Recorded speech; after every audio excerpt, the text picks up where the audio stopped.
Ramakrishna sir. Ramakrishna Hari. जय शिवराय. बोला दादा. मित्रांनो, महाराष्ट्रातल्या जवळपास सर्वच जिल्ह्यांमध्ये मोसमी वारे हे आपला प्रभाव टाकत आहेत. चांगल्या पद्धतीनं महाराष्ट्रामध्ये अनेक भागांमध्ये पाऊसही होत आहे. बीड, धाराशिव, सोलापूर, सांगली, अहिल्यानगरसह लातूरमध्ये मात्र पावसाची कमतरता पाहायला मिळते. अनेक ठिकाणी सुरूही झालाय. पाण्याच्या थेंबाची जाडी तिथे बारीक राहिली. परिस्थिती आज 25 जूनला, 26 जूनला, 27 पासून पुढे कशी असणार आहे या संदर्भात हा व्हिडिओमध्ये आपण विश्लेषण करणार आहोत. सर्वप्रथम सगळ्यांना पेरणी संदर्भात आपण वारंवार सांगितल्याप्रमाणे चांगली ओल झाल्याशिवाय पेरणी करू नका. तर अनेक ठिकाणी एवढा पाऊस चालू आहे की तिथे पेरणी सुद्धा करू देत नाही. तो म्हणजे विदर्भाचा हा भाग आहे, खानदेशचा भाग आहे. सर्वाधिक मागे राहणारा जिल्हा जो आहे तो म्हणजे जळगाव जिल्हा. इथे अनेक ठिकाणी नदी नाल्यांना पूर परिस्थिती निर्माण झाली. त्यात विदर्भातही अनेक भागांचा समावेश आहे. तर आज 25 तारखेला छत्रपती संभाजीनगरच्या गंगापूर, पैठण या भागांमध्ये चांगली हजेरी पुन्हा एकदा संध्याकाळपर्यंत लागणार आहे. परभणी जिल्ह्याची जवळपास आज व्याप्ती पूर्ण होऊन जाईल. परभणीमध्ये अनेक ठिकाणी दुपारनंतर तर काही ठिकाणी संध्याकाळपर्यंत हा पाऊस दाखल होणार आहे. आंबड, घनसावंगी, मंठा, परतूर, आष्टी या भागातही संध्याकाळी पाऊस आहे. तर परभणीच्या आणि हिंगोलीच्या वसमत, सेनगाव, कळमनुरी परिसर, रिसोड, नांदेड जिल्ह्याच्याही अनेक भागांमध्ये आज जवळपास व्याप्ती पूर्ण होऊन जाईल. परभणीच्या मानवत, सेलू, जिंतूर पट्टा, पाथरी, गंगाखेड परिसर, तर पालम हा देखील भाग आहे. मुखेड, भोकर, उमरखेड हा देखील परिसर आहे. तर आता इकडे पश्चिम महाराष्ट्रात पाथर्डी, पैठण, कडा, आष्टी, जामखेड पट्टा, शिरूर परिसर तालुका हा देखील आज पावसाच्या रडारवरती येणार आहे. त्याचबरोबर परांडा, कुरुंदवाडी, बार्शीचा पश्चिम एरिया हा देखील आज मध्यम ते चांगल्या पावसाच्या रडारवरती येणार आहे. पण पेरणीची घाई एकानेही करायची नाहीये. बार्शीनंतर वैराग परिसर, तुळजापूरमध्ये अनेक ठिकाणी दमदार पावसाची शक्यता राहील. मंगळवेढा परिसरातही आज दिलासा आहे, पण सर्व दूरचा नाहीये. त्याचबरोबर आज 25 जूनला बीडमध्ये धारूर परिसर या भागाचा समावेश आहे. माजलगाव परिसर आहे, गेवराई पट्टा आहे, गढी हा पट्टा आहे, शहागड हा देखील पट्टा आहे. त्यानंतर परिस्थिती उत्तरेकडील भागांना सुद्धा म्हणजे बीड, आष्टी, माजलगाव परिसर बऱ्यापैकी आहे. पण चांगला पाणी झाल्याशिवाय पेरणी करू नका. धुरळ पेरणीचा सल्ला नाही.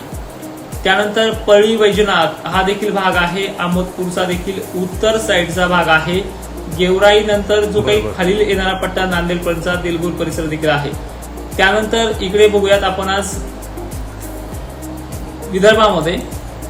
विदर्भातल्या जवळपास अकोला, खामगाव, यवतमाळ, पुसद, वाशिम इथे चांगला पाऊस आहे.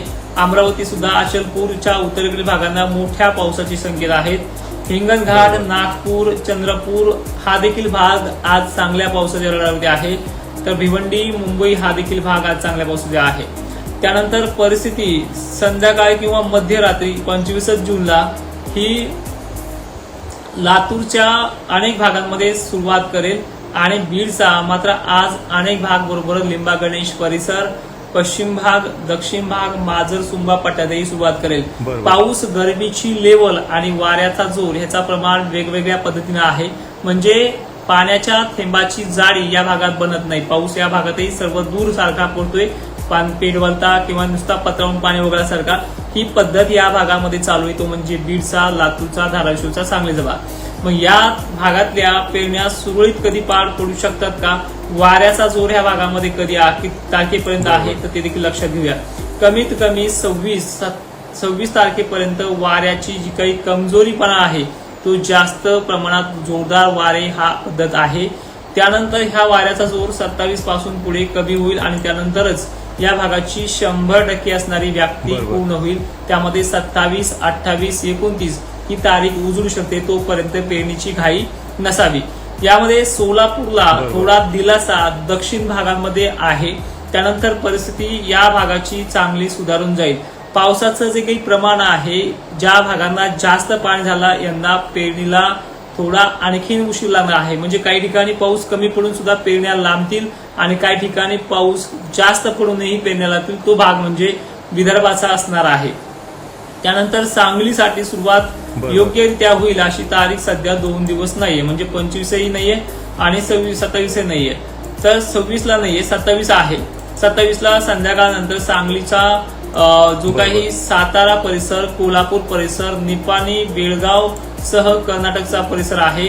त्यामुळे या भागामधला हा जो काही येणारा कर्नाटक मार्गे येणारा पाऊस आहे तो विजयपुरा, मंगळवेढा, सांगलीच्या भागात आहे. पण या भागात वाऱ्याचा जोर जास्त असल्यामुळे पेरणीचा निर्णय तडकाफडकी घेऊ नका अशी परिस्थिती उद्भवलेली आहे. तर विदर्भाला मात्र पुढील 2 ते 3 दिवस आणखी अतिवृष्टीचा इशारा हा विदर्भाच्या काही भागांना कायम असेल. विदर्भाबरोबरच पूर्व विदर्भाला मात्र मुसळधार ते अतिमुसळधारेची जी काही पद्धत आहे ती कायम असेल. खानदेशमध्ये सुद्धा राहिलेल्या गावांना आज काही प्रमाणात 2 दिवसात अनेक ठिकाणी घेईल. त्याचबरोबर नाशिक जिल्ह्यामध्ये हे दरवर्षी घडणारी कंडिशन आहे. 5 ते 6 जिल्ह्यांना, त्यामध्ये नाशिकचा समावेश असतो, धुळ्याचा समावेश असतो, अहिल्यानगरचा तर असतो. त्याचबरोबर पंढरपूर आणि सांगली, सोलापूर, बीड बरोबरच लातूरला यांना पाऊस बारीक पडणं किंवा मध्यम पडणं हे नवीन नाही. यामध्ये वारंवार होणाऱ्या शेड्यूलनुसार, दरवर्षीच्या रेकॉर्डनुसार या भागामध्ये इतर भागाच्या तुलनेमध्ये नेहमी पाऊस 4-5 दिवस मागे पुढे करत राहतो. पण हा भाग वंचित राहणार नाहीये. आज बऱ्याच ठिकाणी 25 तारखेला या भागातही अनेक ठिकाणी पेरणी योग्य पावसाची मजल आहे, कमी नाही. पण आज पाऊस जर चांगला वाहुणी पडला किंवा चांदणभरीत पडला तरच पेरणीचा निर्णय घ्या. पेरणीवरती पावसावरती पेरणीचा निर्णय घेऊ नका. हे आपल्या प्रत्येक व्हिडिओमध्ये तुम्हाला सांगितलेलं आहे. मग या भागाची 100% व्याप्ती कधी होऊ शकते पूर्ण हे देखील पाहूयात. लातूरची, सोलापूरची आणि बीडची एकही गाव न सुटणारी व्याप्ती जी आहे ती 28च्या संध्याकाळपर्यंत किंवा दुपारपर्यंत पूर्ण होईल. पंढरपूर, बार्शी, सोलापूर या भागाची ही व्याप्ती 28 तारखेला संध्याकाळी पूर्ण होईल. त्याचबरोबर नांदेडच्याही एकही गाव न सुटणारी व्याप्ती ही संध्याकाळपर्यंत पूर्ण होईल. अशी कंडिशन 3 दिवसानंतर आहे. आजही 25 तारखेला तिथे पेरणी योग्य पाणी आहे असं नाही की नाही, तिथे सुद्धा आजही आहे. पण इथे पडणाऱ्या, आज पाऊस पडलाय आजूबाजूच्या गावाला, लगेच दुसरं गाव काही गडबड करू नये म्हणून हा सल्ला आहे. सगळ्यात महत्वाचं म्हणजे आल निनोची तीव्रता जी आहे ती वाढलेली नाही. उलट IMDचा कालचा TV9चा रिपोर्ट आहे ती खूप कमी आहे, कसर भरून निघणार आहे. आणि या महिन्याच्या शेवटच्या तारखेपर्यंत महाराष्ट्राच्या सर्व पेरण्या होऊन जातील अशी परिस्थिती आहे. त्याचबरोबर कालपर्यंत ज्यांच्या धुरळ पेरण्या झाल्यात, ज्यांच्या पाऊस पडला देखील आहे चांगला, त्यांना आजही वातावरण बनवून संध्याकाळपर्यंत पाऊस दाखल होईल अशी पद्धत आहे. माझी सध्या पेरणी चालू असल्यामुळे माझे व्हिडिओज थोडे कमी झालेत सकाळपासून, पण तरी सुद्धा अनेक जणांच्या फोनमुळे हा आग्रह खातो व्हिडिओ करतोय. आज संध्याकाळी ऍप्लिकेशनचा लाईव्ह सुद्धा असणार आहे आणि विषय तुम्हाला मी सरळ सांगितलेला आहे की पावसाची जी काही कंडिशन आहे ती खूप चांगल्या पद्धतीची आहे. फक्त आपल्या काही भागामध्ये नाही पडल्यामुळे तुमचं टेन्शन वाढतंय. तर हे टेन्शन बिलकुल सोडून द्या, काळजी करू नका आणि घाई करू नका. तर पुन्हा एकदा सांगतोय, आज 25 तारखेची व्याप्ती कोणाला वाढणार आहे ते देखील. आज संभाजीनगरच्या, अहिल्यानगरच्या भागांमध्ये व्याप्ती वाढणार आहे. बीडमध्ये सुद्धा आज चांगली व्याप्ती वाढणार आहे. परभणीची व्याप्ती 100% पूर्ण ही आजच होईल. नांदेडची सुद्धा व्याप्ती पूर्ण होईल आणि लातूरच्या देखील अनेक भागांची व्याप्ती आज पूर्ण होणार आहे. हिंगोलीसह वाशिमची व्याप्ती आज वाढणार आहे. चंद्रपूर जिल्ह्याचीही राहिल्या गावांना चांगली मुसळधार पावसाने हजेरी लागणार आहे. अकोल्याचा, अमरावतीचा नंबर देखील याच्यामध्ये आहे. फक्त बीड जिल्ह्याची व्याप्ती काही प्रमाणात कमी आहे, ती सुद्धा 2 दिवसामध्ये भरून निघेल. पेरणीची घाई करू नका, काळजी करू नका. मान्सून खराब नाही, मान्सून उलट चांगला आहे. जवळपास पुढील 10 ते 12 दिवस आणखी तारखा वाढणार आहे. म्हणजे पाऊस न उघडण्याच्या तारखा आहे, पुढे पाऊस वाढत जाईल अशी परिस्थिती आहे.